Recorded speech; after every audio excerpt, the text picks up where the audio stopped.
Êxodo, capítulo 33, versículo 12.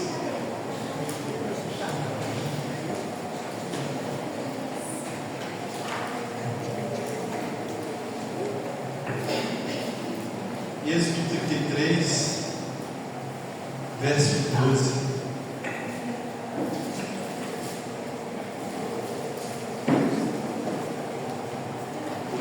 Aleluia. Louvado seja Deus. Êxodo, capítulo 33, versículo 12. Quem achou, diga amém. E Moisés disse ao Senhor: eis que tu me dizes, faze subir este povo, porém não me fazes saber a quem há de enviar comigo. E tu disseste: conheço-te por teu nome, também achaste graça aos meus olhos. Agora, pois, se tenho achado graça aos teus olhos, rogo-te que agora me faças saber o teu caminho, e conhecer-te-ei, para que ache graças aos teus olhos, e atenta que essa nação é o teu povo. Disse, pois, irá a minha presença contigo para te fazer descansar. Então disse: se a tua presença não for conosco, não nos faça subir daqui. Como, pois, se saberá agora que tem achado graça aos teus olhos, eu e o teu povo? Acaso não é por andares tu conosco e separados seremos, eu e o teu povo, de todo o povo que há sobre a face da terra? Então disse o Senhor a Moisés: farei também isso que tens dito, porquanto achaste graça aos meus olhos e te conheço por nome. Feche os seus olhos mais um pouquinho. Senhor nosso Deus e nosso Pai, graças nós te damos por essa palavra.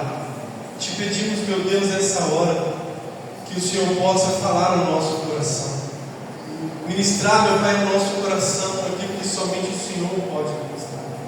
Nós queremos ouvir a sua voz. Nós queremos, meu Pai, sair daqui, meu Pai, mais uma vez, com a plena certeza de que o Senhor veio através da sua palavra e transformou o nosso coração, transformou o nosso entendimento e transformou toda a nossa vida.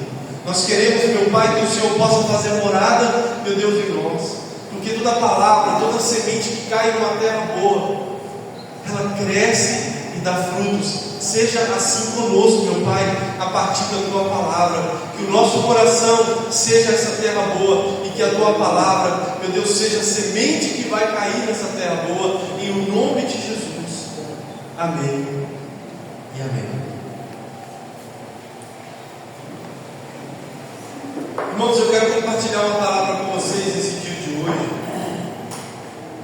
palavra ao qual no decorrer da semana Deus ministrou muito no meu coração. E eu quero falar hoje sobre o tema dessa mensagem: eu só quero a sua presença. Esse é o tema dessa mensagem que Deus ministrou no meu coração. E quando nós vamos olhar, irmãos, para o contexto dessa palavra, nós vamos nos deparar em um momento em que o livro de Êxodo nos mostra que Deus tirou o povo de Israel do Egito. Eles ficaram ali aproximadamente 432 anos escravizados. Boa parte desses anos, obviamente, foi escravizado. E em um determinado momento, Deus os tira dali e, caminhando pelo deserto, Deus chama Moisés a subir um monte com o intuito de compartilhar com eles as leis, compartilhar com eles os mandamentos, compartilhar com eles as medidas do tabernáculo que eles iriam construir. Mas a Bíblia fala, irmãos, que Moisés subiu o monte e ficou lá aproximadamente 40 dias e 40 noites. Você vai ver isso em Êxodo 24, versículo 15 a 18. Ele ficou lá 40 dias e 40 noites no cume do monte. E do capítulo 25 até o versículo 31, você vai encontrar na Bíblia todos aqueles ensinamentos que Deus entregou para Moisés lá no alto do ensinamentos ao qual poderia se encaixar perfeitamente as regras de vivência das pessoas, mas também, como eu já disse anteriormente, sobre a construção do tabernáculo. Então lá você vai encontrar do versículo do capítulo 25 até o capítulo 31, você vai encontrar inúmeras coisas. Você vai ver lá como a arca de madeira de cetim deveria ser construída, como a propiciação, o propiciatório deveria ser de ouro puro, a mesa de madeira de cetim, as cortinas do tabernáculo. Você vai encontrar inúmeras coisas lá, as tábuas do tabernáculo, o véu do tabernáculo, o altar do holocausto, o pátio do tabernáculo, o azeite deveria ser puro. Você vai encontrar lá inúmeras coisas, irmãos, mas quando você chega exatamente no texto onde nós chegamos, eu estou só contextualizando aqui para você entender. Quando nós chegamos ali no capítulo 33, é exatamente o momento em que Moisés estava ali no alto do monte conversando com Deus, e o povo ele se perdeu. O povo havia se perdido, irmãos. E como o povo se perdeu, no capítulo 32 vai dizer que Moisés, versículo 1, acompanhe comigo: mas vendo o povo que Moisés tardava em descer do monte, ajuntou-se o povo Arão diante deles e disseram: levanta-te, faze-nos deuses que vão adiante de nós, porquanto a este Moisés, a este homem que nos tirou da terra, não sabemos o que lhe sucedeu. Olha aqui para mim. Neste momento, capítulo 32, o povo se achega a Arão e fala com ele: olha, nós precisamos de um Deus, você precisa fazer para nós um Deus. E a Bíblia fala aqui, versículo 2: e Arão lhe disse: arrancai os pendentes, ou arrancai os atavios de ouro que estão nas orelhas de vossas mulheres e vossos filhos e de vossas filhas, e trazei-los. Então todo o povo arrancou os pendentes de ouro que estavam nas suas orelhas e os trouxeram a Arão, e ele os tomou das suas mãos e formou o ouro com buril e fez dele um bezerro de fundição. Então disseram: esses são os teus deuses, ó Israel, que te tiraram da terra do Egito. Aquelas pessoas, irmãos, aquele povo, eles não suportaram a dor da espera. E durante o período de espera, 40 dias, 40 noites, Moisés ficou lá em cima. Em um determinado momento desses 40 dias, eles pediram a Arão Deus. E aqui eu abro um parênteses para algo muito interessante, irmãos, que nós precisamos trazer para a nossa vida. Que muitas pessoas não aguardam o período de espera, que recai sobre todos nós. Davi vai dizer assim, Salmo 40: esperei com paciência no Senhor. Esperei com paciência no Senhor. Esperei com paciência no Senhor. E Ele ouviu o meu clamor.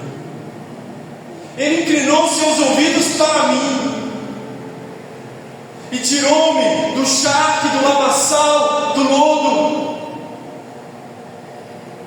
Todos nós, definitivamente todos nós, em algum momento vamos ter que esperar, irmãos. E a forma como esperamos, inclusive estamos esperando a vinda do Senhor, a forma como estamos esperando vai demonstrar aonde nós iremos chegar. A forma como nós aguardamos a vinda do Messias, a segunda vinda do Messias, vai demonstrar aonde nós vamos chegar do outro lado. Se não estamos sucumbindo, se não estamos, queridos, deixando de lado aquilo que é precioso, que é a presença de Deus. Irmãos, eu não sei você, mas nós não temos mais nada precioso do que a presença dEle. E aqui, irmãos, a Bíblia está nos dizendo que eles disseram: olha, a esse Moisés que nos trouxe até aqui, nós não sabemos o que aconteceu com ele. Nós queremos um Deus. E Arão falou assim: olha, então traga os pendentes, traga os atavios que vocês têm, os brincos, os ouros que vocês carregam no seu corpo, traga para mim. E ele jogou no fogo, e ali saiu um bezerro de ouro. Agora vamos lá, irmãos. No capítulo 31, versículo 15, Moisés desceu do monte. 31, versículo 19, Moisés quebra as tábuas do testamento. 31, versículo 25, Moisés mata aqueles que idolatraram o bezerro de ouro, na pessoa, obviamente, dos levitas. Ele fala para os levitas: passa a mão na espada e mata todo mundo que idolatrou o bezerro de ouro. Versículo 31, versículo 30, Moisés intercede pelo povo. Por quê? Porque Deus queria destruir todo mundo. Deus falou assim: olha, eu vou destruir todo mundo, e a partir de você, Moisés, eu vou iniciar uma nova nação. Olha o que Moisés fala, versículo 30, no capítulo 31. Desculpa, no capítulo 32. Agora, pois, perdoa o seu pecado, se não risca-me, peço, do teu livro que tem escrito. Olha o que Moisés falou: perdoa o pecado dele, Senhor, ou então risca o meu nome do livro da vida. Olha a ousadia que Moisés teve diante de Deus. E Deus disse a Moisés, no capítulo 32, no início do capítulo 32, nós vamos ver Moisés falando assim: olha, mostrando que o povo era obstinado. Mas aqui, irmãos, no início do capítulo 33, desculpa, Moisés vai dizer, aliás, Deus vai dizer a Moisés: vai, sobe daqui tu e o povo que fizeste subir da terra do Egito, a terra que te jurei, Abraão, Isaque e Jacó, dizendo: a tua semente te darei. Deus falou com Moisés, e ele falou assim: olha, eu vou enviar um anjo diante de vocês. No versículo 3 ele fala: porque se eu for no meio de vocês, eu vou matar todo mundo, eu vou acabar com todo mundo, porque esse povo é obstinado. Só que Moisés, irmãos, Moisés estava ali. Olha o que Moisés fala. A Bíblia fala, irmãos, que Moisés, versículo 12, Moisés relembra a Deus de que aquele povo não era o povo dele, de que aquele povo era um povo que era de Deus, de que aquele povo era um povo que foi chamado para viver separado para Deus e separado por Deus. Mas o que me chama a atenção nesse texto, irmãos,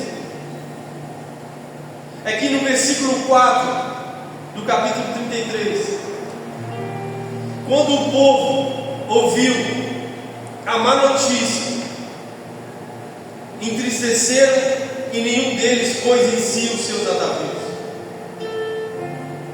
Porquanto o Senhor tinha dito a Moisés: dizem aos filhos de Israel: povo obstinado és, se um momento eu subir no meio de ti, te consumirei. Porém agora tire de ti os seus atavios, para que eu saiba o que te hei de fazer. Olha isso. O povo tirou os atavios, o povo tirou os adornos que tinha no seu corpo. E aqueles adornos, aqueles atavios, irmãos, lendo um pouco o contexto daquela região do mundo antigo, do Velho Testamento, por assim dizer, os atavios representavam alegria, honra, celebração e prosperidade. Quando as pessoas estavam alegres, eles enchiam seus copos de atavios, de ouros, de pendentes. Isso representava que aquele povo até aquele momento estava feliz.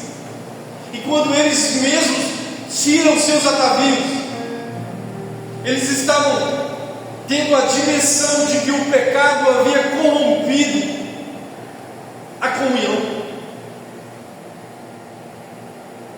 Uma outra coisa que isso nos demonstra, quando eles tiram os atavios, é que sem a presença não temos condição de celebrar. Sem a presença de Deus não temos condição de celebrar coisa alguma. E tirar os atavios, queridos, quer dizer esvaziamento, humilhação. E esvaziar quer dizer uma renúncia voluntária de direitos. Humilhação, mas humilhação por amor. E sabe de uma coisa? O diagnóstico de hoje é exatamente o mesmo. Precisamos, irmãos, tirar, entre aspas, os atavios.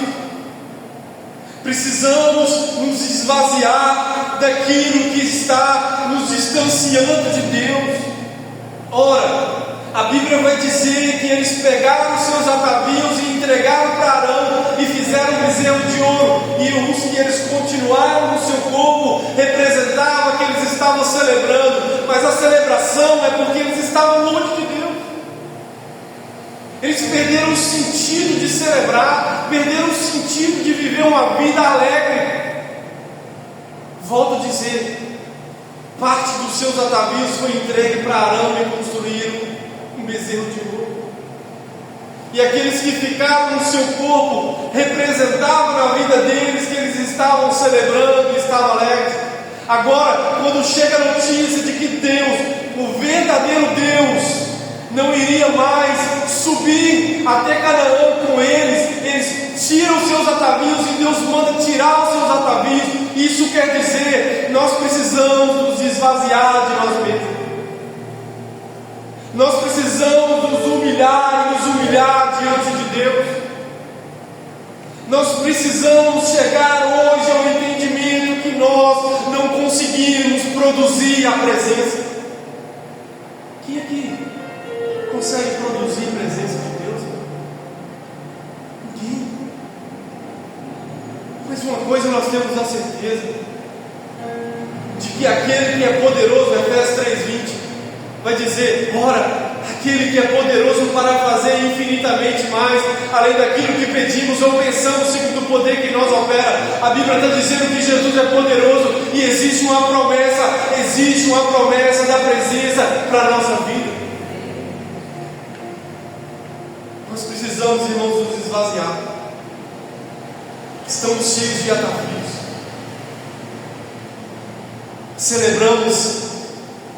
Muitos de nós celebramos sem a presença. É tempo de se esvaziar de nós mesmos. Olha o que Jesus Cristo fez em Filipenses capítulo 2, vamos lá. Filipenses 2:6, versículo 8.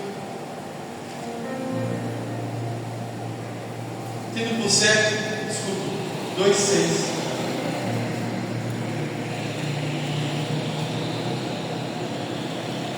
Versículo 5, de sorte que haja em vós o mesmo sentimento que houve em Cristo Jesus, que sendo em forma de Deus não teve usurpação ser igual a Deus, mas aniquilou-se a si mesmo, tomando forma de servo, fazendo semelhante aos homens, e achando na forma do homem, humilhou-se a si mesmo, sendo obediente até a morte e morte de cruz.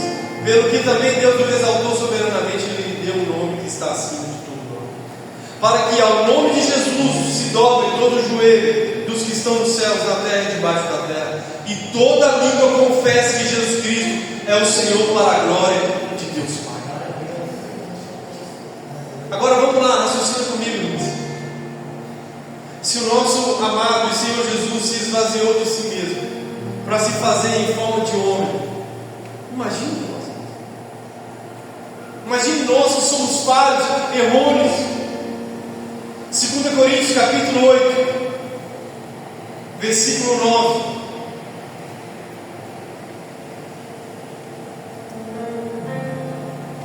Coríntios 8, 9.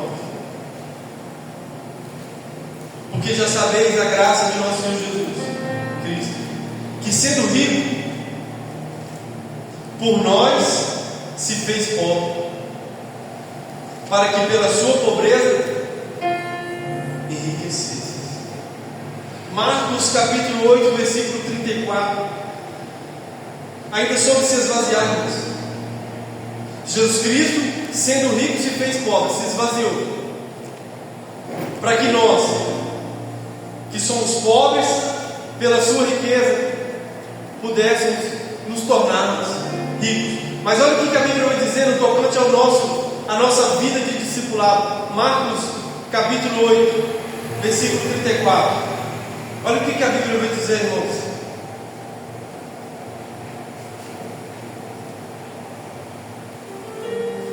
Chamando assim a multidão com seus discípulos, disse: se alguém quiser vir após mim, negue-se a si mesmo, toma a sua cruz e siga. Irmãos, não existe discipulado sem a cruz de Cristo. Não existe discipulado sem se esvaziar. Não existe discipulado, irmãos, sem se humilhar.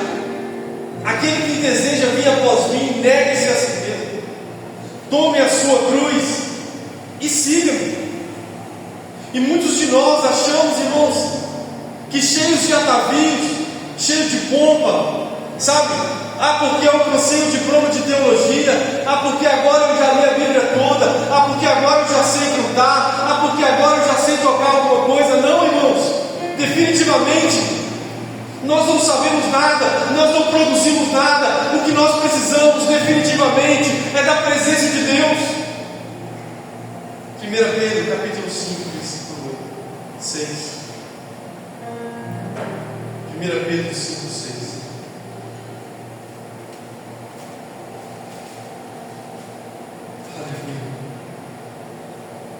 Humilhai-vos, pois, debaixo da potente mão de Deus, para que a seu tempo Ele vos exalte.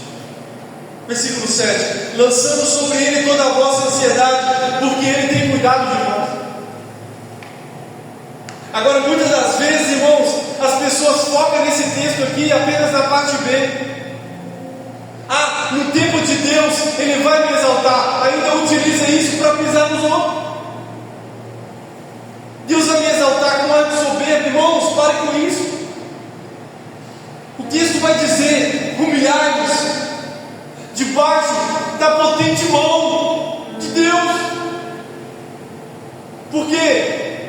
Porque no seu tempo, no tempo dele, Ele vai te exaltar. E o exaltar aqui, irmãos, não é como muitos pensam: o Senhor vai me encher de dinheiro, o Senhor vai me dar uma casa da hora lá na Pampulha, o Senhor vai me dar um carro da hora elétrico que nem gasta mais combustível. Nada disso.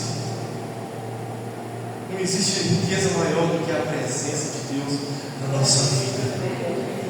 Os dias os discípulos voltaram de uma missão, eles estavam todos alegres. Senhor, o teu nome eu curei filho. O seu nome eu expulsei demônio. Senhor, no teu nome nós fizemos maravilha. E Jesus Cristo falou assim: olha, alegrai-vos, não porque vocês fizeram essas coisas, mas porque o nome de vocês está escrito no livro da vida. Sabe o que isso quer dizer? Que o seu nome, o meu nome, o seu nome está escrito no livro da vida. Nós iremos viver uma eternidade com Ele. Entenda algo: se o meu nome, se o seu nome está escrito no livro da vida, não há um espaço de tempo aonde nós não estaremos com Ele. Eternamente, hoje nós já estamos com Ele, amanhã nós estaremos com Ele, e no porvir, a vida eterna, nós estaremos com Ele. E João, o discípulo amado, vai dizer que assim como Ele é, um dia nós o veremos. Aleluia! Como eu anseio por esse dia, acima de qualquer bem-estar que esse mundo possa nos oferecer, acima de qualquer coisa boa que você possa já ter vivido ou experimentado. Eu quero te dizer: a presença do Senhor é melhor do que qualquer coisa. A presença do Senhor é tudo que nós precisamos, irmãos.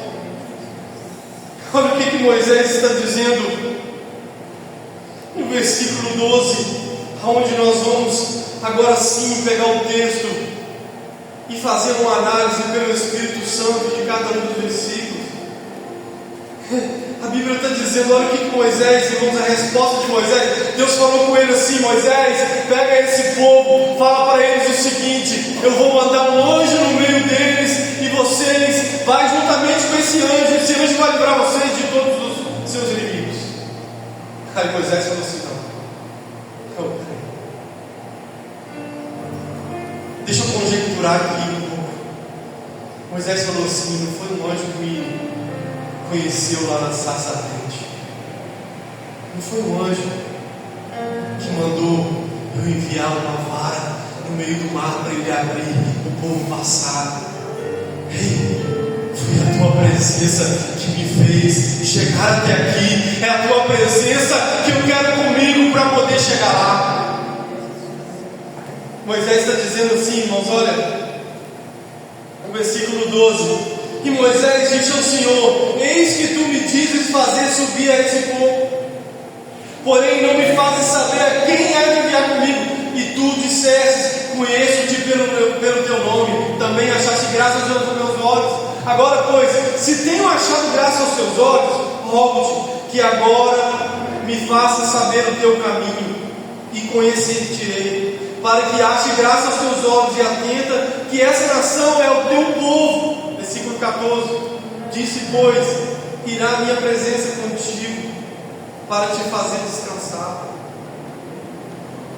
O que faz, irmãos? O que nós vamos entender aqui com esse texto?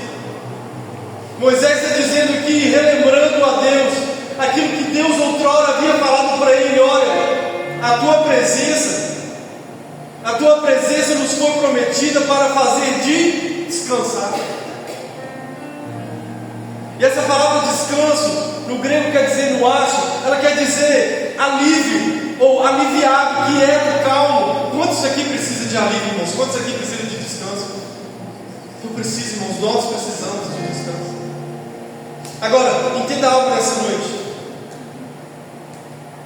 Jesus Cristo também falou assim em Mateus capítulo 11, versículo 28: vinde a mim, todos vós que estáis cansados, sobrecarregados, que eu vos aliviarei. Tomai sobre vós o meu jugo e aprendei de mim, que sou manso e humilde de coração, e encontrarei descanso para a vossa alma, porque o meu fardo é leve e o meu jugo é suave. Entenda algo, irmãos. Somente Jesus é esse descanso que nós precisamos. Somente Ele é o descanso que nós precisamos.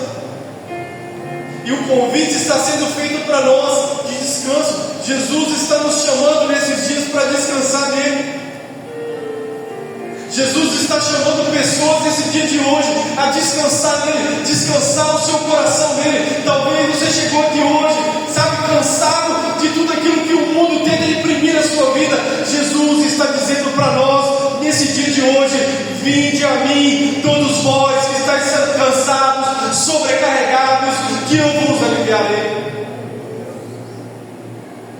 Aqui está dizendo: disse, pois, irá a minha presença contigo para te fazer descansar.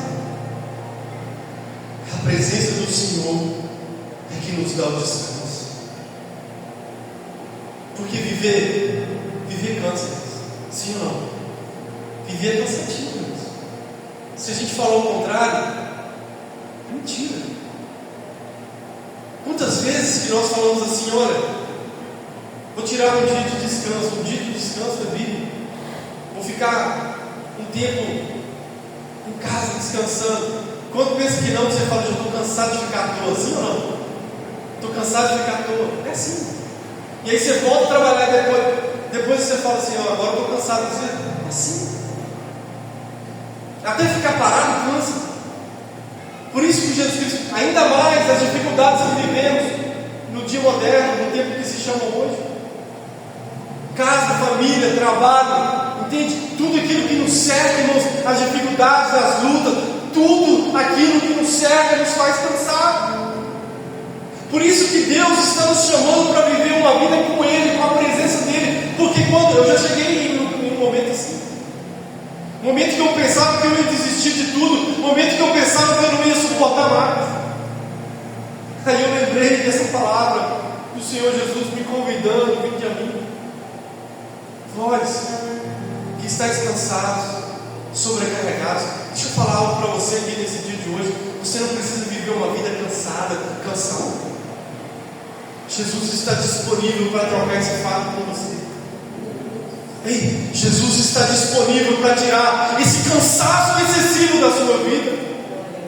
E que muitas das vezes, eu nem citei ainda, mas muitas das vezes vem também através do pecado. Porque o pecado é cansativo. Eu já vivi uma vida de pecado, longe do Senhor, nas drogas, no vício, tudo que você pensa, assim que o inimigo possa oferecer, eu abracei e vivi uma vida cansada. Mas um dia, pela graça e misericórdia do Senhor, eu aceitei um convite. Eu cansei de viver uma vida longe da presença. E eu aceitei o convite e Ele tirou todo o cansaço da minha vida. Queridos, eu quero profetizar isso na sua vida nesse dia de hoje. Que em nome de Jesus, Deus possa tirar todo o cansaço excessivo que você tem carregado nesses dias. Que nesse dia de hoje, queridos, você possa, em nome de Jesus, segurar a mão dele, segurar a mão de Jesus e entender definitivamente que na sua força, na força do seu braço, você não vai conseguir fazer nada. Jesus está chamando homens e mulheres aqui nesse dia de hoje a confiar nele, a confiar na força dele e a descansar debaixo das asas dele. Porque ele tem descanso para você. Isso faz parte da promessa da presença. Moisés me lembrou a Deus: olha, a tua presença que nos faz descansar. Mas o versículo 15, olha o que Moisés fala: então lhes disse: se a tua presença não for conosco, não nos faça subir daqui.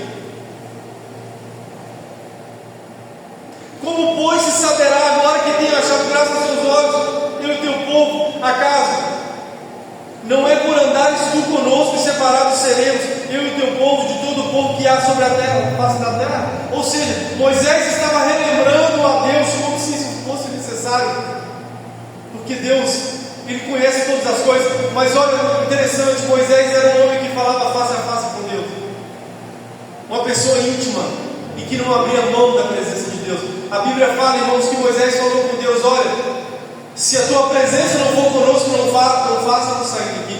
Porque a nossa diferença, o que nos diferencia de todos os povos, é exatamente o fato de Deus andar juntamente conosco.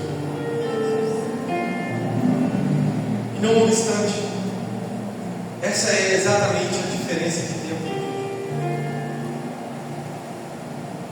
A diferença que existe sobre a sua vida. Entende isso?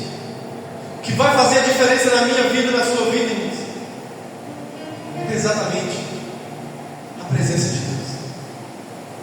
Vai ter lugares que você vai chegar, que as pessoas vão olhar para você e vai dizer: você tem algo diferente no seu rosto. Ei, é a presença de Deus, é o poder de Deus que está sobre a sua vida. Entenda algo, irmãos: o que faz a diferença na minha vida, o que faz a diferença na sua vida, é exatamente a presença do Senhor. É exatamente o fato de que nós somos um povo que carregamos a presença de Deus. Agora, o que fez a diferença na vida dos profetas? O que fez a diferença na vida de Abraão? O que fez a diferença na vida de Isaac, de Jacó, de José, irmãos? Aonde ele passou, dentro do calabouço, dentro da cova, no palácio, o que fez a diferença na vida de José, o que fez a diferença na vida de Moisés, o que fez a diferença na vida de Davi, o que fez a diferença, irmãos, na vida dos apóstolos, o que fez a diferença na vida daqueles que entregaram a sua vida para Jesus no primeiro século, que escolheram a morte em detrimento de negar a Jesus, o que fez a diferença, irmãos, na vida de todos os cristãos até chegarem aqui. Sabe de uma coisa que vai fazer a diferença na sua vida? É Jesus, é a presença dele. Então, o que nós precisamos, irmãos, é da presença de Deus. É exatamente isso que Moisés está dizendo: olha, não nos faça sair daqui, ou sair desse lugar, ou subir desse lugar, se a tua presença não for conosco. Sabe qual que é o nosso erro? Nosso erro, irmãos, é não entender que Jesus Cristo, Ele quer estar conosco todos os dias, e nós precisamos estar com Ele todos os dias. Esse desejo santo precisa estar entremeado no nosso coração. Essa vontade precisa parar dentro de nós todos os dias. Senhor, não me deixe sair daqui para ir para o meu trabalho se não for com a tua presença. Não me deixe, Senhor, como que eu vou viver a minha vida se não for com a tua presença? Muitas das vezes, irmãos, nós vivemos uma vida de dicotomia. O que é uma vida de dicotomia? Nós separamos o santo do secular, nós separamos o sagrado. Nós temos o mau costume de dizer: olha, o sagrado é quando eu estou na igreja, é quando eu estou orando, é quando eu estou, sabe, lendo a Bíblia, sabe, e o secular, a minha vida secular é o meu trabalho, é o cuidar da minha casa. Não. Todo ser que respire louve ao Senhor. Sabe, queridos, tudo que nós fazemos, quer comais, quer bebais, façais tudo para a glória de Deus. Não importa o que você faça, o importante é você fazer para glorificar o nome do Senhor. E nós só iremos conseguir glorificar o nome do Senhor se a presença dEle for conosco. O que vai fazer a diferença lá no seu trabalho, o que vai fazer a diferença lá na sua casa, para você conseguir cuidar da sua família, para você conseguir estabelecer um legado na sua casa, na sua família. O que vai fazer a diferença, irmãos, é exatamente a presença de Deus. Mas muitos de nós, a notícia triste é que muitos, isso é muito triste, é um diagnóstico real. Muitos lugares Deus já não está mais. Muitos lares Deus já não está mais. Muitas igrejas Deus não está mais. Essa é uma das minhas, entre aspas, maiores preocupações. Porque de verdade, não faz sentido nós estarmos aqui, entende? Se a presença do Senhor não estiver nessa lugar. Não faz sentido nós vivemos família na nossa casa se a presença dele, que é aquele que instituiu a família, não se fizer, sabe, queridos, naquele local. Não faz sentido nós falarmos, sabe, eu vivo igreja, eu sou igreja, se nós, irmãos, não temos mais, a nuvem andou, a presença de Deus andou, e nós, irmãos, deixamos para trás, não importamos mais. Não, pelo contrário, precisamos nos posicionar como Moisés. Senhor, sem a tua presença nós não vamos andar. Se a nuvem parar, irmãos, eu quero parar. Se a nuvem andar, nós vamos também andar. É assim. Sabe, queridos, nós precisamos olhar para as Escrituras e entender que Jesus Cristo está levantando um povo que ama a sua presença. Jesus Cristo está levantando um povo que não abre mão, sabe, queridos, por nada desse mundo, da presença dEle, da presença manifesta dEle. É isso que vai fazer a diferença na minha e na sua vida, queridos. Versículo 17 vai dizer: então disse o Senhor a Moisés, depois de tudo aquilo que Moisés reivindicou diante de Deus, a Bíblia fala que Deus falou com Moisés assim: olha, então disse o Senhor a Moisés, farei também isso que tens dito, porquanto achasse graça aos meus olhos e te conheço por nome. Então, a Bíblia fala que Deus continuou andando, caminhando com eles. Eles eram um povo obstinado, assim. Mas olha que interessante, irmãos. Mateus capítulo 28, versículo 20, Jesus Cristo falou: eis que estarei convosco todos os dias até a consumação do século. Essa é a promessa da presença. E se tem algo que permeia em toda a história da Bíblia, é que Deus, Ele quer habitar no meio do seu povo. Essa é uma verdade bíblica. Deus sempre quis habitar no meio do seu povo. Gênesis capítulo 2, versículo 8. Vamos lá. Eu estou caminhando no final, mas eu preciso falar sobre a promessa da presença. Gênesis capítulo 2, versículo 8. E plantou o Senhor Deus um jardim no Éden, da banda do Oriente, e pôs ali o homem que tinha formado. Versículo 15. E tomou o Senhor Deus o homem e pôs no jardim do Éden para lavrar e guardar. Irmãos, os verbos hebraicos aqui do texto é servir e ministrar, lavrar e guardar. Isso também, irmãos, quer dizer vigiar. Isso também quer dizer guardar, ministrar, servir. E são os mesmos verbos usados para o serviço do sacerdote no tabernáculo. Você vai ver isso lá em Números capítulo 3, versículo 7. Então Adão, quando foi colocado ali no jardim, ele também, a gente pode afirmar que Adão também servia como sacerdote ali no jardim. Ele era ministrado pelo Senhor e ministrava o Senhor. Como assim? Ele conversava com Deus. A Bíblia fala que na viração do dia Deus conversava com ele. Então o jardim também era, a gente pode dizer que era um templo, onde Deus estava ali com eles e vivia com eles. Agora vamos lá. Adão, capítulo 3, versículo 8, vai dizer assim, olha: e ouviram a voz do Senhor Deus, que passeava no jardim pela viração do dia, e se escondeu-se Adão e sua mulher da presença do Senhor Deus entre as árvores do jardim. Aqui Adão já tinha pecado. Mas a Bíblia fala, irmãos, que Deus ele andava ali no jardim. E é tão interessante, irmãos, que Levítico capítulo 26, versículo 11 e 12 fala que Deus ele também andava no meio do tabernáculo. Em 2 Samuel, capítulo 7, versículo 6, agora sim, na inauguração do templo, a Bíblia fala que Deus anda no meio do templo. Agora, o que tinha no Éden, todas as características que você encontra no Éden, você também vai encontrar na Nova Jerusalém, no Apocalipse. A árvore da vida, Gênesis capítulo 2, versículo 9.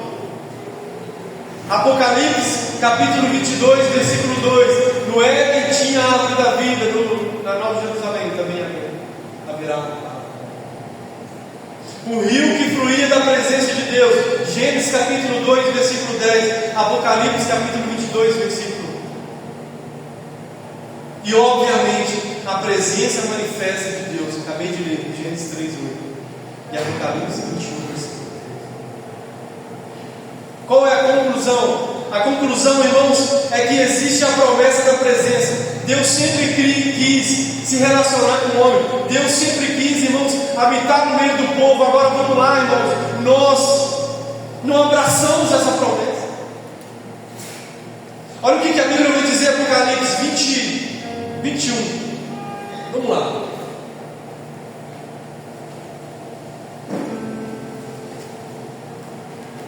Apocalipse 21, versículo 3.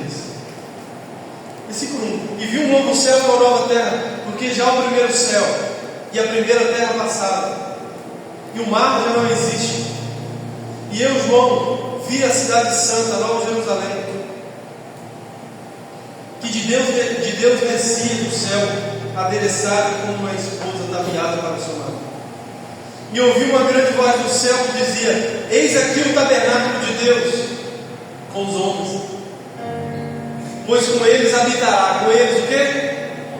Habitará. E eles serão o seu povo, e o mesmo Deus estará com eles e será o seu Deus. E Deus limpará dos seus olhos toda lágrima. Não haverá mais morte, nem pranto, nem clamor, nem dor, porque já as primeiras coisas são passadas. E o que estava sentado sobre o trono diz: eis que faço novas todas as coisas. E disse-me: escreve, porque essas palavras são fiéis e verdadeiras. E disse-me mais: está cumprido. Eu sou o alfa, o ômega, o princípio e o fim. A quem quer que tiver sede de graça, lhe darei da fonte da água da vida. Irmãos, eu não sei você, mas quando eu olho para esse texto, eu percebo que essa é uma vontade que permeia por toda a Bíblia, uma vontade santa.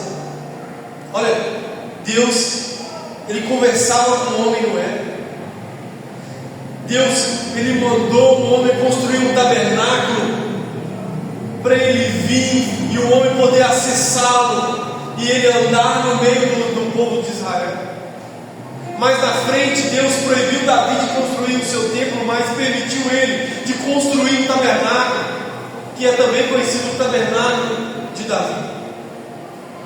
Lá nesse lugar, irmãos, que a maioria dos salmos que temos, que foi redigido pelos filhos de Corá, sabe, pelo próprio Davi, ali no meio da presença de Deus, sabe, dançando, entoando louvores, cantando ao Senhor. Mais à frente, Salomão, seu filho, constrói o templo, e a presença de Deus vem e enche o templo. Aqueles que estavam dentro do templo não conseguem ficar de pé. A história se passou, queridos, e Jesus Cristo veio e habitou no meio dos homens. Ele tabernaculou. Você conhece toda essa história. Ele morreu, ressuscitou e enviou o seu Espírito Santo para habitar em nós, para viver conosco enquanto Ele não volta. Em João 14, versículo 1: não se turbe o vosso coração, credes em Deus, crede também em mim. Na casa de meu Pai há muitas moradas. Se não fosse assim, eu vos teria dito, porque eu vou preparar-vos um lugar, e quando eu virei, vos levarei para mim mesmo. Ei, vamos lá, irmãos. Existe a promessa da presença. Até quando nós vamos viver uma vida, sabe, queridos, que ignora a presença de Deus? Até quando nós vamos viver uma vida levantando todos os dias pela manhã, ignorando aquele que é principal na nossa vida? Se não for por Ele, se não for para Ele, irmãos, como nós vamos viver? Ele disse, Mateus 28:20: eu estarei com vocês todos os dias, até a consumação dos séculos. Aleluia! Como eu amo ouvir esse versículo. Como eu amo saber de que Jesus Cristo pode nos alcançar, indiferente do local onde nós estamos. Teve uma vez, irmãos, que eu estava preso. Já contei isso aqui, mas eu não tinha problema de contar, agora ficou isso. Como cristão, eu tive de voltar para o sistema prisional para poder pagar pelos meus pecados passados. E ali, queridos, um dia eu falei para o Senhor assim: Senhor, será que nesse lugar aqui o Senhor pode estar? Será que o Senhor se encontra nesse lugar? Como que eu vou me encontrar com o Senhor aqui? Porque tudo que eu vejo aqui é só propriedade. Tudo que eu vejo aqui, Senhor, é da pior coisa que o ser humano pode ver e ouvir nesse lugar. Sabe, irmãos, quando eu falei isso, eu senti a presença de Deus tomando aquela cela, sabe? Tomando aquele lugar, enchendo aquele ambiente. E Deus falou comigo assim: filho, não há um lugar onde eu não possa te alcançar. Salmo 132, o salmista vai dizer assim: se eu subir aos céus, aí tu estás. Se eu fizer a minha cama no Sheol, no inferno, ali o Senhor está. Aonde eu me fugirei da tua presença? Para onde eu irei? Para onde eu possa estar? Aonde eu possa ir? E essa, inclusive, era a crise do Santo Agostinho. Ele falou: se eu não posso fugir desse Deus, nem no inferno, então é melhor que eu conserte a minha vida com Ele aqui. E é exatamente isso, irmãos, que nós precisamos entender.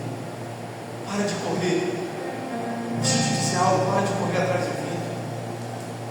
Quem aqui já correu atrás do vento? Você está correndo atrás do nada, você não está vendo nada. É hora de você viver pela fala, Salmo 51, Davi falou assim, olha, quando o profeta Natan chegou diante dele para corrigir, ei Davi, você pecou com Betseba, você matou Urias, colocou ele na frente da guerra. Sabe o que Davi, não se arrepender, falou? Não retire de mim a tua presença. Cria em mim, ó Deus, o coração puro. E renova com o espírito inabalável. Não retire de mim a tua presença. Vamos lá, irmãos. Davi era rei. Ei, tem alguém aqui? Davi era rei. Se ele podia dizer assim: Senhor, não retire de mim o ouro. Podia ou não podia, irmãos? Senhor, não retire de mim as regalias que esse palácio tem para me dar. Não retire de mim as conquistas. Não retire de mim tudo aquilo que o reinado tem me dado. Mas sabe o que Davi falou? Não retire de mim a tua presença. O que você está disposto a perder? Você está disposto a perder tudo por causa de Jesus? Você está disposto a perder até mesmo a sua vida, como os primeiros discípulos perderam? A história vai dizer, irmãos, que eu gosto da história de Policarpo de Esmina, que a história fala que aquele homem, discípulo de João, discípulo amado, aquele homem foi lançado numa fogueira por causa de Jesus. Ele amava tanto Jesus, que antes de ser lançado na fogueira, os seus executores falaram com ele assim: olha, negue Jesus, não seja queimado não. Ele era um cara bom, inclusive a sociedade gostava dele.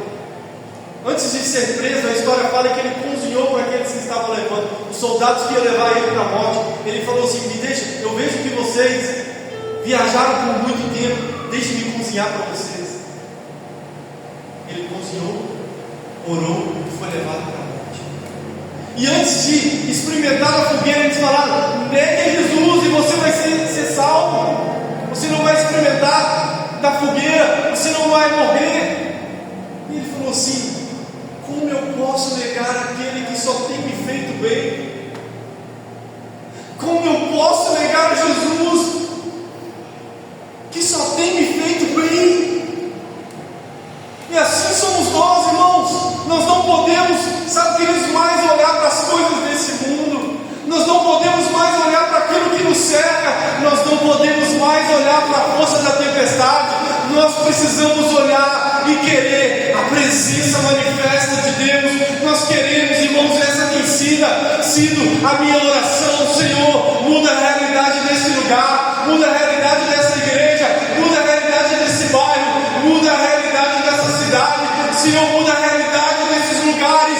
Senhor, aonde tem um traficante, aonde tem uma prostituta, aonde tem, Pai, uma pessoa pensando em tirar sua vida, vai com a tua presença, muda a realidade dessa pessoa, muda, irmãos. A presença de Deus muda lugares, a presença de Deus muda pessoas, a presença de Deus muda. Aonde a presença de Deus chega, tudo é transformado. E eu quero profetizar isso sobre a sua vida nesse dia de hoje, que a presença do Senhor possa mudar sua casa, mudar sua família, mudar o bairro que você mora, mudar a rua que você mora. Ei, que a presença do Senhor possa mudar sua história e você glorificar o nome dele, porque ele é bom, porque a tua presença, queridos, é maravilhosa. É isso que nós estamos falando aqui na sala de oração. A história conta, irmãos, que a presença do Senhor, quando ela se manifestou em algum lugar, a presença manifesta do Senhor, pessoas foram transformadas. Abra sua Bíblia depois em Atos dos Apóstolos. A presença do Senhor pairava sobre aquele lugar. Onde os apóstolos passavam, as pessoas colocavam pessoas enfermas na beira do lugar, para que a sombra dos apóstolos passasse ao menos e curasse as pessoas. Vamos lá. A história fala, irmãos, que no país de Gades não tinha ninguém nas prisões, porque todas as pessoas ruins que a sociedade olhava como pessoas ruins se converteram ao Senhor. Logo, as prisões estavam abertas, não tinha ninguém.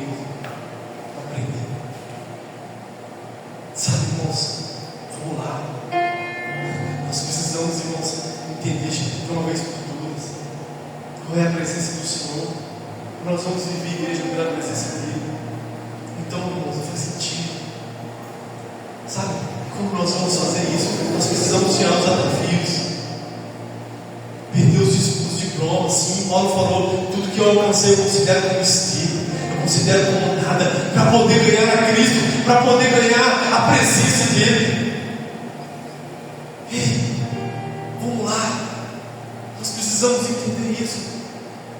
É a presença dele que vai mudar a nossa vida. E é por ele que nós estamos aqui. Eu quero convidar você nessa noite, irmãos, a sair daqui nessa noite convicto de que o que você precisa, na verdade, é da presença dele. Quantos que entenderam essa palavra? Quero convidar você a fechar os seus olhos. Fique sobre os seus pés, aliás. Fique sobre os seus pés. Eu gostaria de convidar você aí no seu lugar.